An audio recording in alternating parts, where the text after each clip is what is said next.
nerds, what's up? I read a stat the other day that was a little upsetting to me, and that was that they estimate 500,000 to 1 million new books get published each year.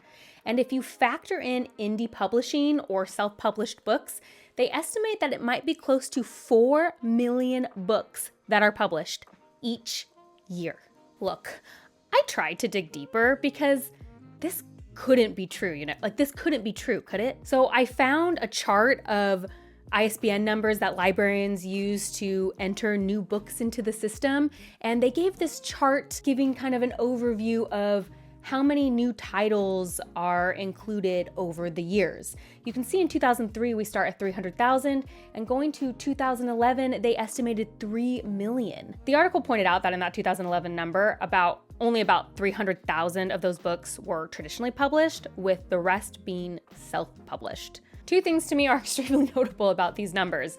One, the vast growth over the decade, and two, just the sheer number of books that represents. Even if we cut down those numbers by limiting it to your favorite genre and also taking in the statistic that supposedly 50% of all newly published books belong either in the education or science sector, that's still just an unmanageable amount of new books being published each year. Not to mention the fact that there has been a buildup of books over the years and years and years since the printing press has been invented. It's just simply direct proof that you won't even come close, even in the same universe, of reading it all. And honestly, other industries are reporting the same sort of things. Like if you look at the TV and movie industry and with streaming and how that has changed the landscape and how so much more is being put out there constantly, it's just, there's never going to be enough time. To be clear, I am definitely suspicious of these numbers. I'm really suspicious of any data that is going to be extremely hard to collect or verify, and I do think this falls under that. But I think it's less about the specific number and more about the overall trend, which is clearly true. It's clearly documented and measured in that way. So even if it isn't directly 4 million, the fact is too many books. I don't think it's unreasonable to make the conclusion that more books by a large factor, a large margin, are being published today than they were in the past. And the amount of media in general that is consumable today is just higher than it has ever been. So what does this mean for readers? What do we do with this information now that we know it? Honestly, I don't know, but I want to talk about it. So see you after the jump. So the first thing I honestly thought of was that this is clearly a big win for all the pro DNFers out there. Now, if you're unfamiliar with that acronym, DNF stands for do not finish, and people in the book community regularly use it as a verb to explain when they quit a book before the ending. So I DNF'd that book. Now, I am personally not a DNFer. I force myself to finish books as if I hate myself. Just kidding. There's a lot of reasons I personally choose to never quit a book, but I do tend to quit series if I am not enjoying them at any time. So even though I won't quit a book, I will quit a series. And honestly, this is just a big W for those pro DNFers who are out there saying life is too short to read a book you are not enjoying. There are so many other books out there that I will probably enjoy more. Why am I punishing myself reading this one? To be honest, that's really all I have to say about this point. Is it going to make me change my behavior? Probably not, but it's clearly a point for the pro DNFer side.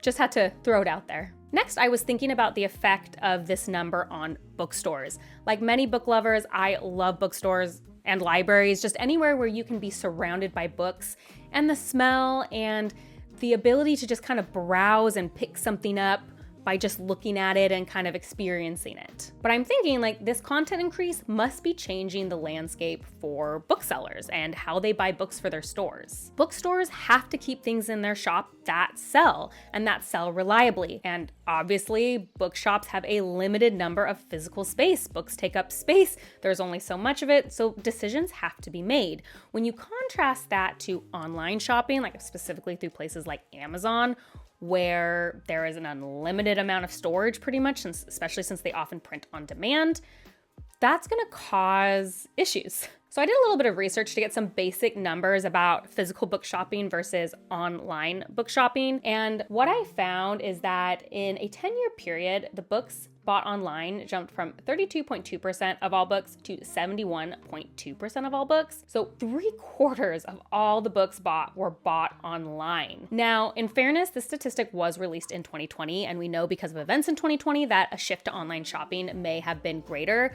but it was unclear if that was really calculated at the end of 2020 or if they were just released in 2020. So I think the data, whether or not that specific 75% number is perfectly accurate, does show a clear overall trend of moving book buying online. Because as a bookstore, how can you possibly keep every book that anyone wants in stock? Because if someone is looking for a specific book, it may not be likely to be in the store unless it is something extremely popular that they know will always be in the store. I mean, even then, I was looking for the second Game of Thrones book, which is one of the most popular fantasy books of all time. And I went to 3 different bookstores and they just happened to not have number 2, but they had the other ones of the series. So even then, it makes it so easy if you're looking for something specific to just go type it into Amazon and have it shipped to your house 2 days later. Obviously, because I love physical bookstores so much and the experience of going and browsing, I try to buy books as often as I can at a physical bookstore because I do not want them to die and go out of business. But this increase in content and the increase of more and more niche books or books that aren't big and well-selling that people will want is just obviously going to increase. I actually talked briefly to my friend Stacy about this, who is a bookseller with our local Barnes and Nobles, and I just was like, hey, can you tell me about this experience? And she did talk about like, yeah, there are specific books that they always have to have in stock because people know they're gonna sell well, but they actually don't really necessarily like look at numbers. She said that she's really involved online, trying to look at trends, trying to see what's out there on Booktok and Bookstagram and what's being talked about, and talk to the person who buys for their store to get those in and constantly keep something fresh and rotating in what people are reading. She's also personally super great at keeping local authors and self-published books because that's something she's interested in supporting, which obviously we appreciate. And so I thought that was interesting. Like, yeah, she is doing the work there to try to keep her bookstore relevant and what people are wanting to read, but that's obviously going to vary a lot bookstore to bookstore. And obviously the experience in a bookstore matters a lot to me, but there are probably different buying habits of an avid reader and a casual reader, and those have to be taken into account.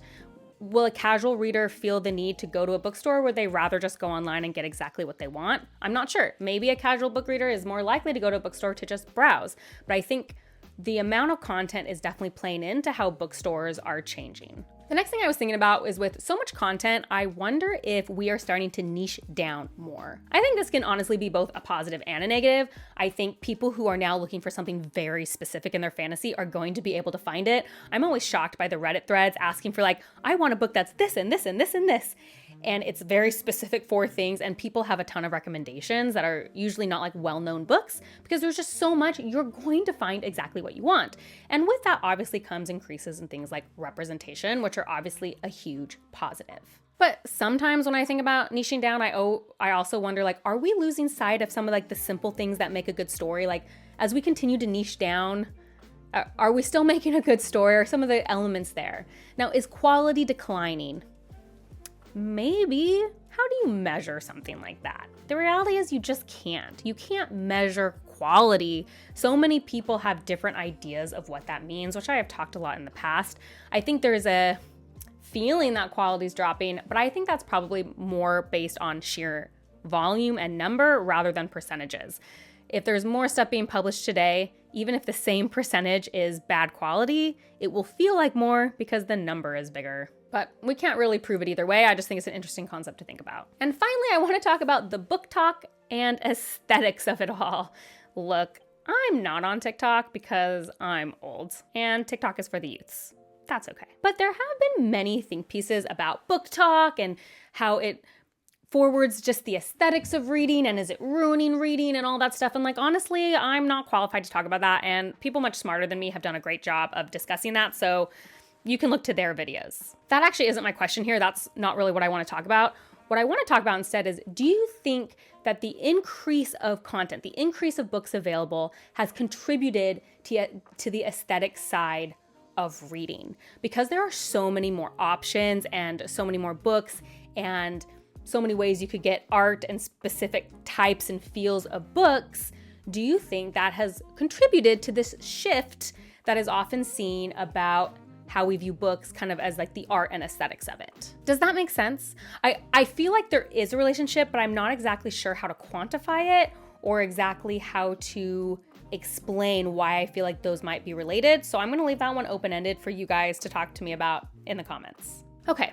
This was sort of a weird video because normally I try to offer some sort of opinion or conclusion, and instead I kind of just threw a bunch of questions out there and hope that you guys could discuss it with me and throw some answers back. Does the sheer amount, the sheer volume of books being published overwhelm you? How does it make you feel about your own reading journey? I think personally, it just makes me feel a little less concerned about like that I'm missing out.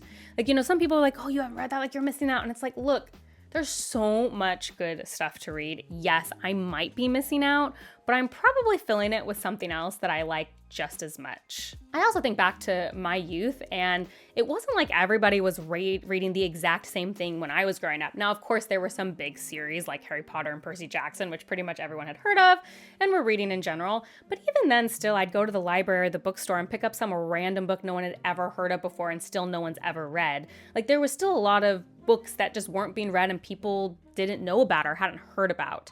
Now, I've covered the 90s. I got that whole decade covered, but if you were born in another decade, I'd be curious to hear your, like, if you felt a shift in like, hey, I grew up in the 60s or the 70s and pretty much everyone was reading the same thing. There weren't a lot of options.